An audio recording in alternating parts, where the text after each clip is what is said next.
All right, if you just joined us, still journalist hangout. I still have me, Akinpelu, and BKO. Now let's move straight to our next conversation. In our political experience as a country, cross-carpeting has long been a strategy used by politicians for realignment with their ambitions or dissatisfaction with their parties. In a move that reveals these realities, the immediate past governor of Kaduna State, El-Rufai, has dumped the All Progressives Congress APC for the Social Democratic Party SDP. El-Rufai cited the APC's failure to address internal issues and a deviation from its founding principles as key reasons for his decision. Announcing his defection, he declared his commitment to the SDP as his new political platform and called on Nigerians to join him in challenging the APC in future elections. Okay, after months and weeks of speculations and political jabs at the president, El-Rufai has now finally dumped the APC for the SDP. To the two of you, BKO, okay, let me start with you, BKO. Did you see this coming or were you surprised? I'm not surprised. I knew that he would not be able to stay in APC. I also suspected I could go to SDP when we started seeing him. You know, people... With some person. Yes. You know, it will... El-Rufai will see joining the PDP as political suicide. Why? Yeah. There are people at this stage now in his life, they can never join PDP. I knew that would not happen. But it's the main opposition party at the moment. So it doesn't matter. It doesn't matter. Why didn't Shehu Sani go back to PDP when the El-Rufai administration persecuted him? He went to PRP. He went to PRP. There are some people who will never join the PDP. You can make the PDP smell like roses. Some people will never join the PDP. And there are people too, before they start, you know, the professional draggers, before they come for me. Okay, I know. There are people too who will never join the APC. If I know a man here in Lagos who told us that, there's nothing that can make him join the APC. And I said, why? He said, Bola Tinubu is there. Okay, because of certain persons in that party, they can't be. They can't. He told us. This thing, it was in a restaurant that we met him. Ayo Zubaku was with me. He said, Bola Tinubu is there, I can never join the APC. He said, Lagos politician. Okay. There are people like that. I don't think that El-Rufai, I knew that he could not join because it would be difficult for him. Maybe he could walk behind the scene. Okay. If the PDP has a candidate that is wrong, it's possible. Okay. There are people who will not join a party, but they will walk underground. But I never saw him, even for one day. I never saw him joining the PDP. I think that he just felt that given what had happened to him, you know, the president courted him, wanted him to be in his cabinet, and suddenly, when it was time, in fact, he had been touted to head the power ministry. Exactly. Power ministry. Yes, because he had done some work. I learned that he had even begun to do some background work. Yeah. You know? And then suddenly, there was this petition that came, and it was dropped. He felt that the president should have put his foot down to say, this is my guy. This is who I wanted. On that score, I don't think he has forgiven the president. You don't think he was betrayed or something? Yeah, and I don't want to use the word betrayed. I don't think he has forgiven the president. And on top of that, some of his closest allies, Bashir, his former chief of staff, and this Ogun State man, Jimilawa, were arrested and detained. So, again, he thinks that the current governor of Kaduna State has offended him sufficiently that they cannot stay in the same party anymore. This is how he's thinking. Not that I've interviewed him, I've not spoken with him. You know, I've not spoken with him in many years. I think the last time I spoke with him was when he came to the news magazine and we had an interview. And that must have been around 2011 or something, around that time. So I don't know what exactly is going through his mind, but I can hazard a guess that he felt that these people, given what they've done to him, he feels that they've wronged him. He cannot operate within the same party. I knew that he will not come back.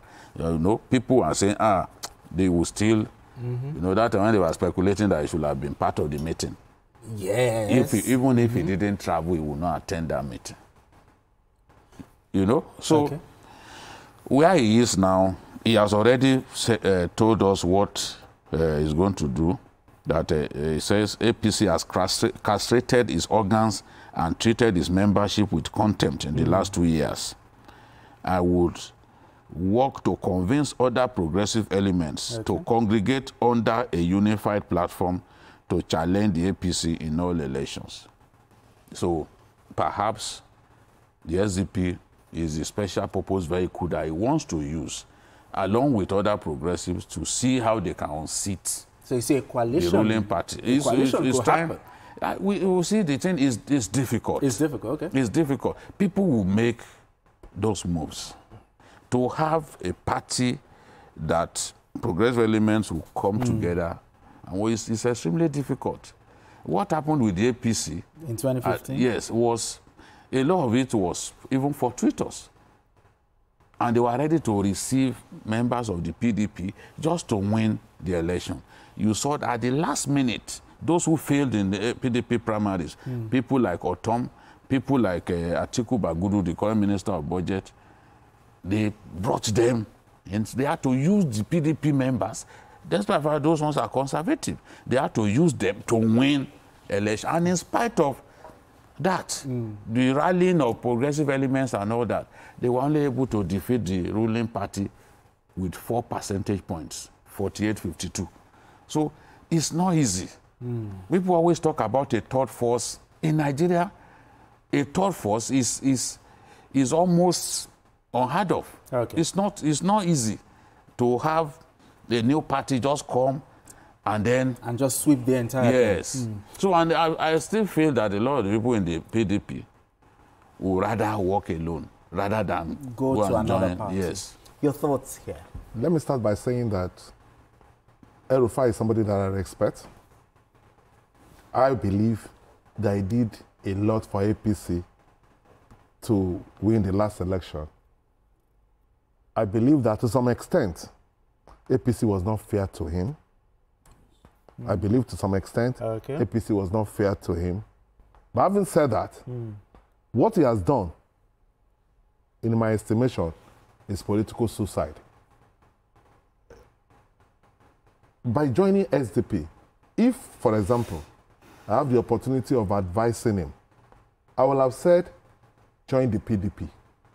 If you had joined the PDP, you will have joined a platform that is strong enough to be able to assist him. But by going to SDP, he's going there on his own steam. He does not have the clout to be able to make a top party to win either in his state, Kaduna State, or in Nigeria. He does not have that clout. So what he has done is to make himself politically irrelevant. He didn't want to go to PDP because he has abused them thoroughly. That's what I'm saying. And but people you see, are bringing out some of those. Yes, he has quotes. abused them, but in reality, the only platform that is strong enough to be able to cushion the government and build is PDP.